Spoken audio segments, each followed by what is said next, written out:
onde duas pessoas reunidas em meu nome, ali estarei eu, diz o Senhor. Amém. Eu vou ler aqui, vamos ler o Salmo 27. O Salmo 27 é um salmo lindo, que a gente vai falar do Salmo 27 uma hora dessa. É um salmo lindo, é um salmo maravilhoso, que traz uma mensagem assim, tremenda. Ele diz assim: o Senhor é a minha luz e a minha salvação. De quem terei medo? O Senhor é o meu forte refúgio. A quem temerei? Quando homens maus avançarem contra mim para destruir-me, eles, meus inimigos e meus adversários, é que tropeçarão e cairão. Ainda que um exército se acampe contra mim, meu coração não temerá. Ainda que se declare guerra contra mim, mesmo assim estarei confiante. Porque uma coisa eu pedi ao Senhor e eu a procuro, que eu possa viver na casa do Senhor todos os dias da minha vida, para contemplar a bondade do Senhor e buscar a sua orientação no seu templo. Pois no dia da adversidade, Ele me guardará, protegido em sua habitação, no seu tabernáculo, e me esconderá, e me porá em segurança sobre um rochedo. Então triunfarei sobre os inimigos que me cercam. Em seus tabernáculos oferecerei sacrifícios, com aclamações cantarei e louvarei ao Senhor. Amém, Jesus. Amém. É um salmo pequeno, tem 14 versículos, mas é um salmo tremendo. Deus, em nome de Jesus Cristo, Pai, receba o nosso louvor e a nossa adoração, Senhor, que nós possamos, ó Deus, sentir, ó Deus, a Tua presença nos nossos corações, Pai, e adorar o Senhor, Deus, que o Teu Espírito nos fortaleça, Pai. Receba, Senhor, em nome de Jesus Cristo. Amém, Senhor.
Vem assim como está para adorar diante do Pai. Aleluia. O Senhor é maravilhoso. Aleluia.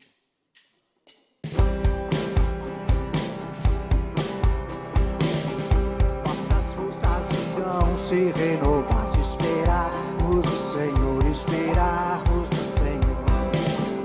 Nossas forças irão se renovar, se esperarmos no Senhor, esperarmos no Senhor. Ó Deus, Tu és a força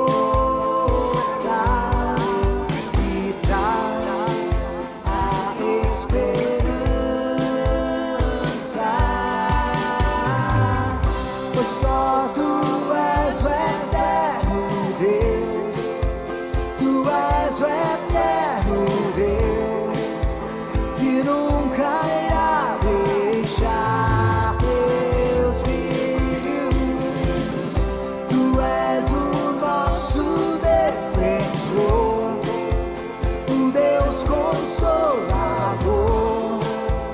nos ergue quando estamos fracos. Nossas forças irão se renovar, se esperarmos no Senhor, esperarmos no Senhor. Nossas forças irão se renovar, se esperarmos no Senhor, esperarmos no Senhor. Ó Deus, Tu és a força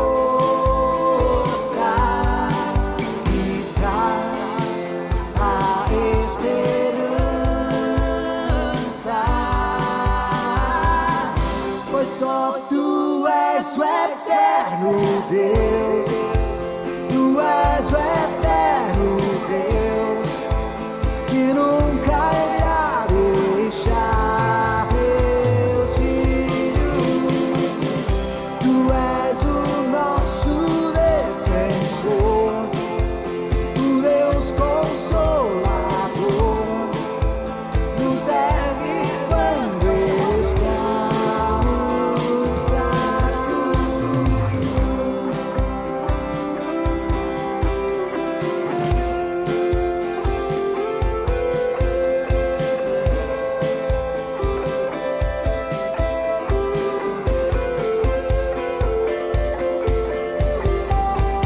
Pois só Tu és o eterno Deus, Tu és o eterno Deus, Tu és o eterno Deus.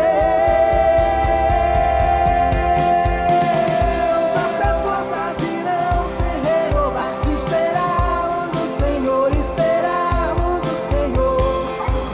Nossas forças irão se renovar, se esperarmos no Senhor, esperarmos no Senhor.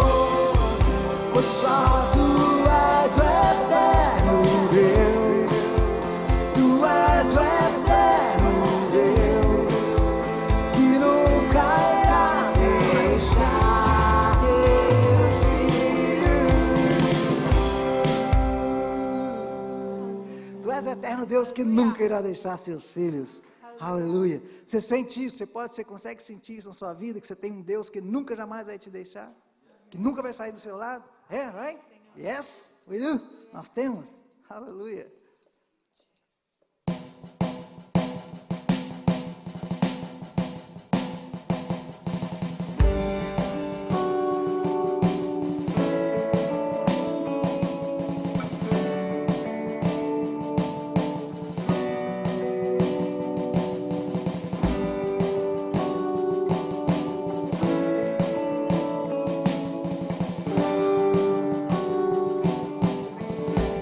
Nada é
Santo é o Senhor Deus.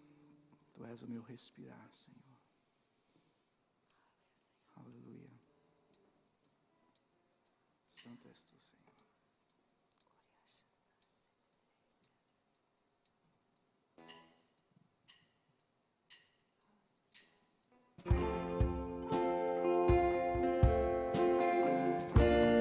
Diga para o Senhor que Ele é o seu respirar. Ele é tudo na sua vida.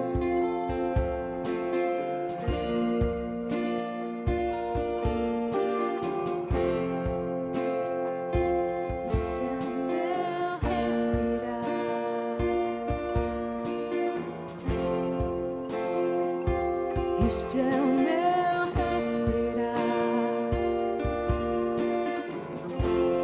Deus Santo Espírito vivendo em mim.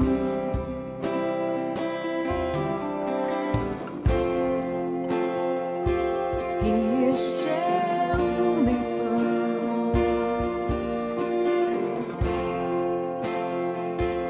E este é o meu pão, tua vontade feita em mim.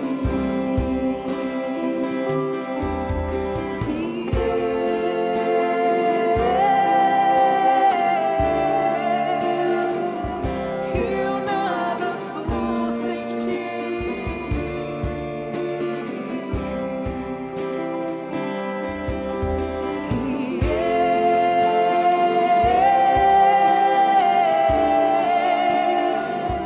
Perdido estou sem ti.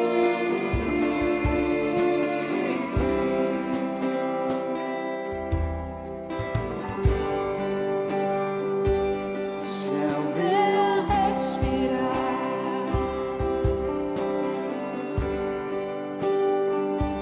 este é o meu respirar, Deus Santo Espírito vivendo em mim.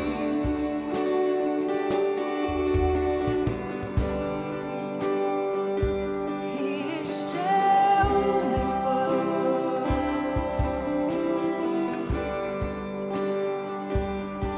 este é o meu pão, tua vontade feita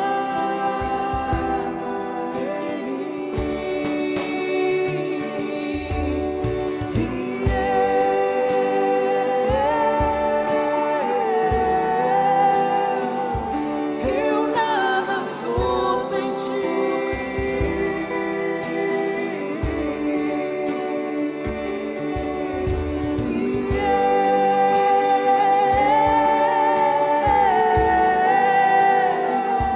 Perdido estou sem ti.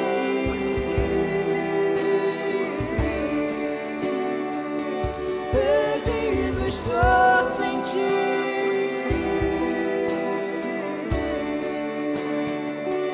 Perdido estou sem ti.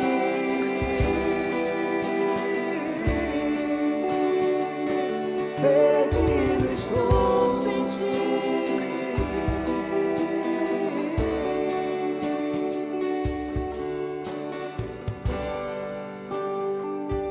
Este é o meu respirar.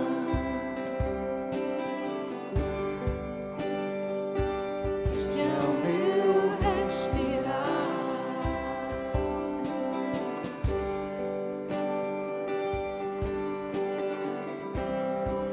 Aleluia, Senhor. Tu és o ar que respiramos, Deus. Oh, tua presença, Pai. Tua presença, Senhor, é santa neste lugar. Tua presença, Deus, é o ar que eu respiro. nada nós somos. Sem ti somos nada, Deus. A tua presença aqui neste lugar é o ar que respiramos, Deus.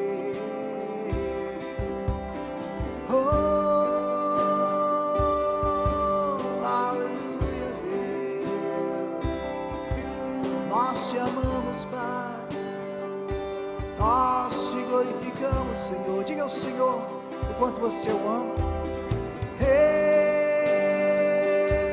Eu te glorifico, Deus. Eu te amo, Senhor. O teu amor é grande, Pai, sobre a minha vida.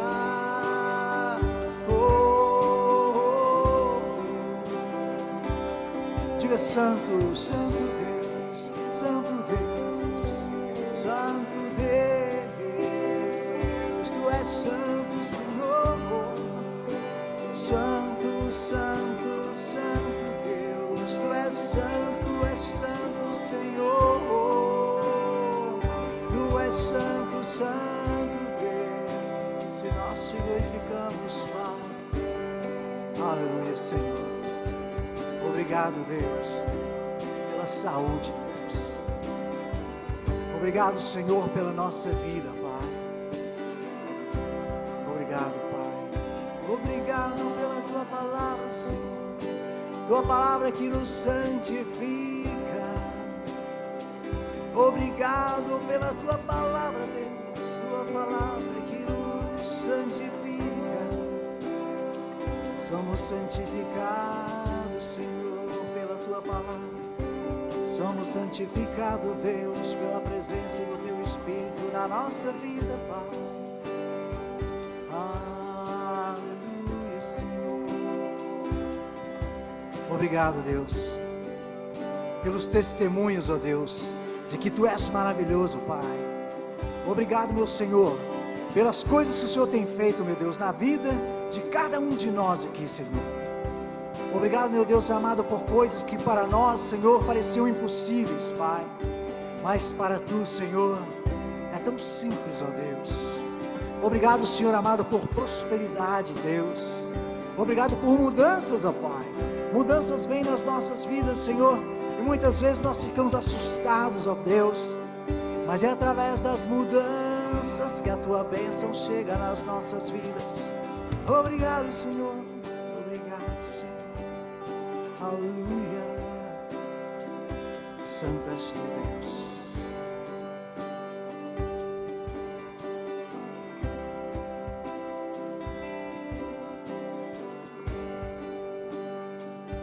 Este é o meu respirar.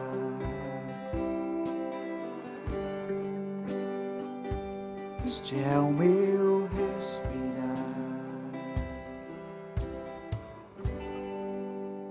Aleluia, Senhor. Deus é tremendo. Deus é bom demais. É ou não é, Anderson? Bênção vem com mudança, hein? Mesmo quando é mudança de endereço. Bênção vem com mudança de posição no trabalho. Bênção vem com mudança de horário. Às vezes vem uma mudança de horário, hein? A gente pensa que é ruim. É bênção. Deus faz coisa através de mudança na nossa vida. Hein? Mudança de país. Hein? Bênção vem pelo correio. Bênção vem pelo correio. Bênção vem em forma de carta. Bênção vem. Deus é um Deus de bênção. Deus é Deus de vitória. E se nós olharmos para a nossa vida, a palavra de Deus diz: quantas bênçãos, conta quantas são recebidas da divina mão. Olha, nem sei se a palavra de Deus fala isso, acho que isso é um cântico, mas fala em algum lugar, fala sobre isso. Quando você não tiver nada para falar, às vezes você se dobra para orar a Deus, você não tem nada para falar, começa a pensar nas bênçãos que Deus já fez na sua vida, começa a pensar nas coisas que Deus já fez na sua vida, e começa a agradecer a Deus, começa a falar: Deus, que maravilha, Senhor, que maravilha, que bênção. Começa a agradecer a Deus, simplesmente faça isso, você vai ver que bênção, que vitória, em nome de Jesus. Hoje não tem aviso, amor?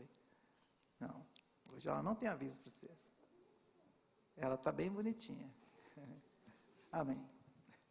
Thank you, guys. Pode sentar no seu lugar, no nome de Jesus.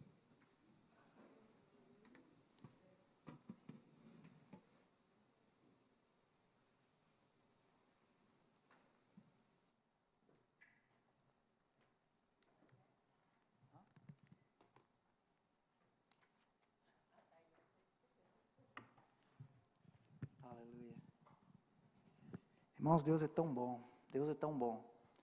Nós temos que conhecer a Deus. Temos que conhecer a Deus. A Bíblia, a gente já vai orar pelas ofertas. Você vai fazer isso, já se prepara. A Bíblia, ela não é um livro que conta a história do mundo, absolutamente.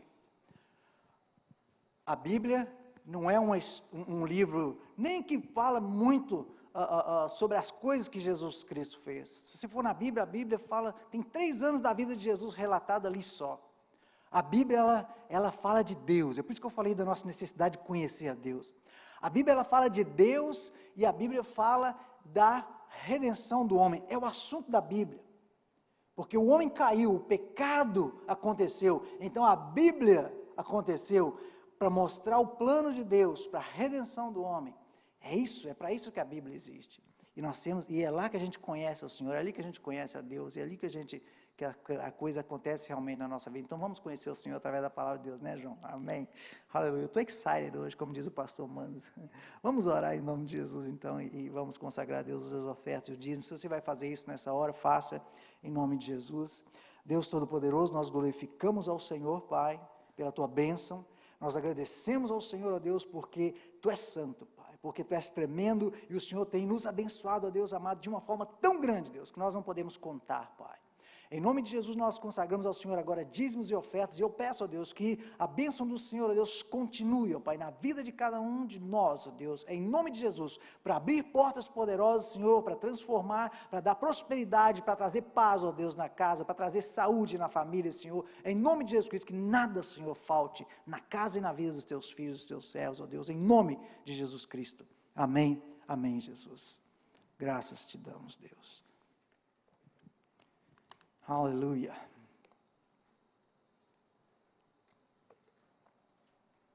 Bom, vamos falar um pouquinho hoje então, mais um pouquinho da palavra de Deus. Bom, como a gente tem falado muito de santificação, o que é uma coisa boa, é muito bom, você sabe que uma das coisas mais responsáveis pela situação que a igreja no mundo está nela hoje, falta de santificação. Falta de santificação. Uma outra coisa é falta de doutrina. A Bíblia, eu estava falando da Bíblia agora há pouco, a Bíblia ela é cheia de doutrina, E o povo de Deus, de uma maneira geral, se esqueceu das doutrinas. As pessoas falam muito hoje, por todo lugar, e falam muito bonito, mas não se fala de doutrina, das principais doutrinas da palavra de Deus. E eu quero falar hoje um pouquinho da doutrina da ressurreição. Eu quero falar da doutrina da ressurreição, porque a gente está falando de santificação, que é uma doutrina, a doutrina da santificação. E em 1 Coríntios 15, 33, coloca por favor, 1 Coríntios 15, 33, diz assim: não vos enganeis, as más conversações corrompem os bons costumes. É um versículo que todo mundo conhece, né? Não vos enganeis, as más conversações corrompem os bons costumes. Bom, esse capítulo 15 de 1 Coríntios é um capítulo que as pessoas dizem que é o grande capítulo da ressurreição na Bíblia. E realmente é. Mas quando Paulo começou a falar de ressurreição para os coríntios nesse capítulo aqui, ele não levantou de manhã e falou assim: hoje eu vou escrever aqui um capítulo todinho sobre a ressurreição, porque eu quero falar de ressurreição lá para o pessoal de Corinto. Isso não aconteceu, a coisa não foi muito assim. E eu falei, bom, vamos falar um pouco de ressurreição hoje, porque nós vimos uma porção de doutrinas. Até agora, se você percebeu, o que eu tenho falado é doutrina, eu falo de doutrina toda semana. Tudo é doutrina, e uma porção de doutrinas que trabalham para a nossa santificação. Agora eu quero ver um pouco dessa verdade, né, da ressurreição, que ela tem uma grande importância no nosso crescimento na graça, e na nossa santificação, a questão da ressurreição. E como eu disse, o capítulo 15 de Coríntios, apesar dele ser conhecido como o grande capítulo da ressurreição, não é isso que Paulo queria na verdade dizer ali, porque Paulo até então já tinha falado para os coríntios tudo sobre o Evangelho, sobre a palavra de Deus, sobre todas as coisas. Paulo já tinha falado para eles. Paulo não entregou meia mensagem para eles, absolutamente. Mas ele resolveu falar então. Agora, esse capítulo 15 de Corinto é interessante, né? Porque esse capítulo é muito usado em funerais, né? Quando tem que fazer um funeral, o pessoal já usa logo Coríntios 15, né? Porque é um capítulo que traz consolo para o coração das pessoas que estão ali, que perderam aquele ente querido, né? Então as pessoas usam muito para funeral, mas não é esse o objetivo desse capítulo, na verdade. O primeiro capítulo, toda essa carta de Corinto, ela é uma carta pastoral. E muitos dos assuntos que são tratados nessa carta aqui de 1 de Coríntios, eles foram levantados pela própria igreja, pelo próprio povo da igreja, que tinham dúvidas e traziam isso em forma de perguntas para Paulo. E Paulo então recebeu, se Paulo um dia sentou para escrever uma carta pastoral, é essa carta de 1 Coríntios. Porque Paulo estava preocupado muito ali com o comportamento dos irmãos em Corinto, né? E com outras palavras, Paulo estava preocupado com a santificação deles, porque tudo que nós fazemos, tudo que acontece vem para o caso da santificação. Paulo estava muito preocupado com a santificação dos irmãos ali da igreja de Corinto. Por quê? Porque muita coisa errada estava acontecendo ali, né? A gente lê, por exemplo, aquela parte da Santa Ceia. Paulo também não recebeu, vamos falar para eles hoje sobre a Santa Ceia. Paulo escreveu aquilo ali no livro de Coríntios, porque estava acontecendo lá em Corinto muito o abuso da ceia. O povo estava se reunindo para comer, e eles se reuniam como se fosse numa festa. Eles enchiam a pança, comiam como se não tivesse amanhã, no dia da Santa Ceia. Então Paulo teve que escrever aquilo ali para mostrar para eles, olha, isso aqui é uma doutrina muito séria, isso aqui é a Santa Ceia, isso aqui é a participação do corpo e do sangue de Cristo. Ele começou a lembrar tudo aquilo ali, porque o povo tem a tendência de transformar tudo em festa. Eles transformaram então a ceia do Senhor em festa, e Paulo escreveu aquilo ali para corrigir, para poder ensinar, para poder colocar na mente deles e no coração deles a visão certa do que era aquilo ali, a Santa Ceia do Senhor. E outros problemas que aconteciam ali, né? Coisas, por exemplo, como a questão do irmão mais fraco, né? Como tolerar o irmão mais fraco, como é que a gente vai lidar com o irmão mais fraco? Paulo escreveu sobre isso para eles, ou a comida oferecida a ídolos, como é que a gente vai fazer com a comida oferecida a ídolo, como que essa coisa vai funcionar, as divisões que estavam acontecendo na igreja, todas essas coisas, e Paulo não escreveu para eles só por causa do lado teológico da coisa, não, porque tudo aquilo estava afetando a vida, o dia a dia da vida daqueles homens ali, e daqueles cristãos ali na igreja de Corinto. Então Paulo escreveu para eles, para poder colocar a coisa certa ali, porque o que estava acontecendo? Quando nós lemos a carta de Coríntios, a gente começa a perceber que tinha uma outra carta circulando no meio dos Coríntios, como se fosse de Paulo, e aquela carta que estava circulando ali falava contra a ressurreição, falava que a ressurreição era uma coisa mentirosa, falava que a ressurreição não existia de verdade, que o que acontecia é que a ressurreição ela era simplesmente, a vida continuava através do Espírito da gente, e aquela coisa era assim, que não existia realmente ressurreição, e eles colocaram em dúvida inclusive a ressurreição do próprio Jesus Cristo. E o pior, meus irmãos, é que o povo de Corinto começou a pensar que aquilo ali era verdade, que inclusive aquilo ali era até um upgrade na lição de Paulo, que aquilo ali, Paulo estava melhorando a situação, porque é muito fácil acreditar assim. E por isso que ele vem e coloca esse versículo, olha, não vos enganeis, as más conversações corrompem os bons costumes. Não é qualquer pessoa que chega para a gente, irmão, falando que é cristão. Não é qualquer pessoa que chega para a gente falando que é um pastor, ou que é um servo de Deus, ou que é isso, ou que é aquilo, que nós vamos ouvir essa pessoa, não, porque eles começaram a dizer para os coríntios ali que ressurreição era conversa, e que era só essa vida depois, essa vida estendida pelo Espírito, né? Depois que a pessoa morresse, não seria bom acreditar nisso? Ok, né? Porque é muito simples, a nossa vida, né? O Espírito continua. Não, ele falou assim, não, isso é uma ressurreição, realmente ressurreição do corpo. Não se pode acreditar na coisa errada e ainda assim viver a certa. Nós não podemos acreditar em coisas erradas e viver de uma maneira errada e de uma maneira certa. É impossível. Se você leva a sua vida acreditando em coisa errada, você vai viver de uma maneira errada. Porque aquilo que nós acreditamos determina a maneira como nós vivemos. E não o contrário.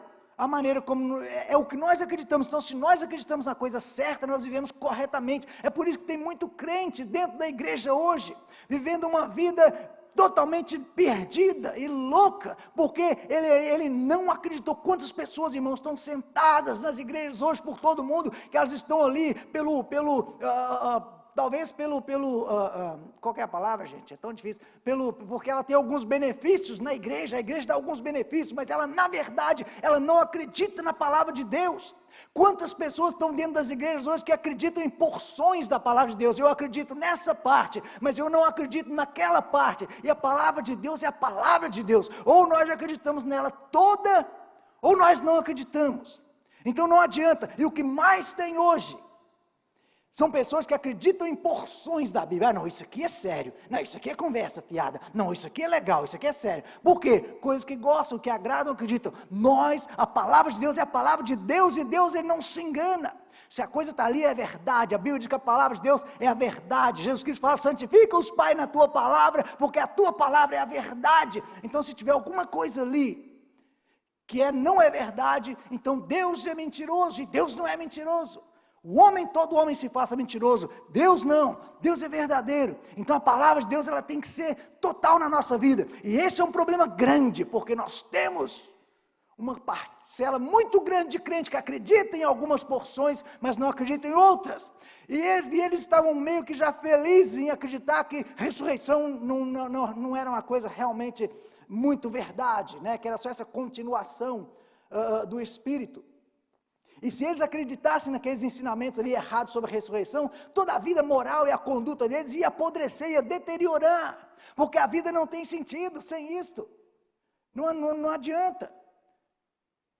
Existe um ditado muito perigoso hoje em dia, no meio do povo, no meio da igreja, que diz que se você acreditar em Cristo, diz que desde que eu acredite em Jesus Cristo, não importa mais em que você acredite.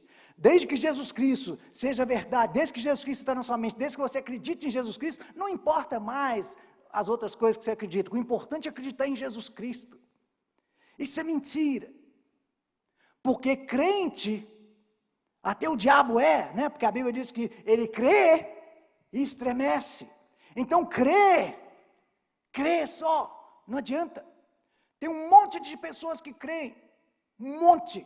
Mas crer apenas não adianta, tudo vem para a santificação. Santifica-os, ó Deus, na tua verdade, a tua palavra é a verdade. Se nós não conhecemos a Bíblia, a palavra de Deus, e acreditarmos nela, e termos ter essa palavra no nosso coração, e viver baseado nela, a nossa vida então está correndo um sério risco de ir para lugar nenhum.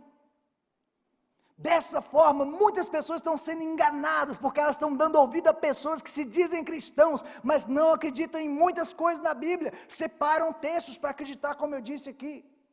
E quando não se acredita na doutrina da ressurreição, então a gente simplesmente deixa de ser cristão, porque se você não acredita na doutrina da ressurreição, você deixa de ser cristão.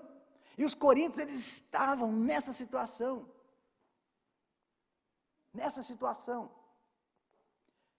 Quando nós ouvimos alguém dizer que é cristão e que acredita em Jesus Cristo e tudo, nós temos que primeiro saber em que essa pessoa acredita, o que essa pessoa prega, em que ela realmente baseia a vida dela, antes que a gente possa ouvir essa pessoa e dar qualquer atenção para ela.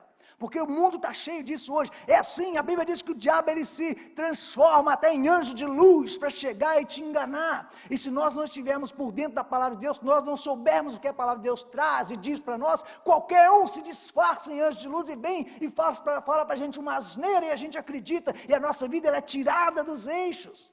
E quando a gente vê, a gente está numa situação terrível. Nós temos que buscar a santificação, e a santificação vem através da palavra de Deus. Da palavra de Deus.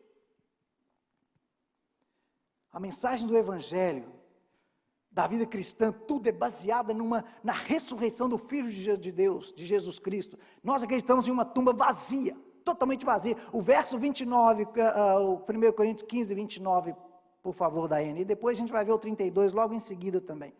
O 15, 29 diz, veja bem, de outra maneira, o que farão os que se batizam por causa dos mortos? Porque se não tem ressurreição, se ressurreição é mentira, para que se batizará por causa dos mortos? E se absolutamente os mortos não ressuscitam, por que se batizam então por causa deles? Está falando de Jesus Cristo aqui, para quê? Para quê? O verso 32 diz, se como Homem, lutei em Éfeso com feras que me aproveita isto.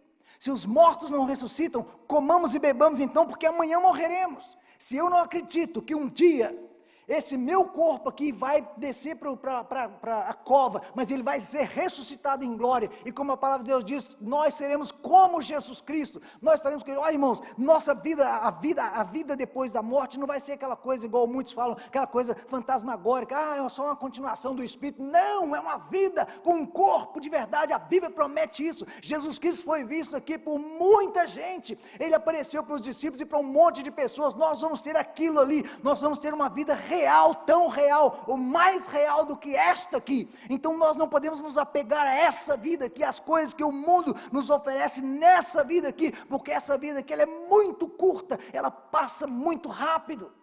Todos os dias nós vemos notícias de alguém que morreu, Jesus Cristo voltou para aquela pessoa.